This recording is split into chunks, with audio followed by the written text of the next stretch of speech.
बहुत समय पहले एक समृद्ध राज्य में एक राजा रहता था।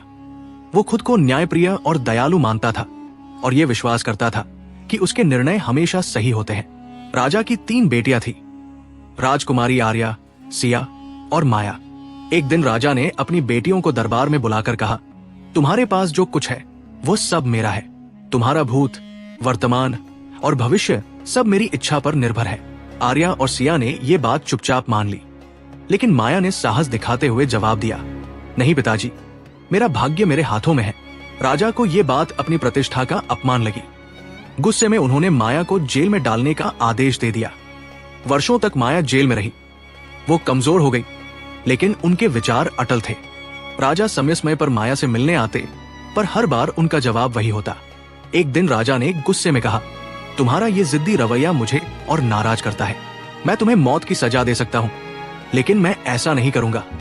अब तुम इस राज्य से बाहर जाकर अपनी किस्मत खुद बनाओ। इसके बाद माया को जंगल में भेज दिया गया। जंगल में माया ने खुद को संभाला। वो फलों और सब्जियों पर जीने लगी और जल्द ही स्वस्थ हो गई। उन्होंने खेती शुरू की और झोपड़ी को घर बना लिया। एक दिन जंगल में एक यात्री अर्जुन आया। माया की सुंदरता और साहस ने अर्जुन को प्रभावित किया।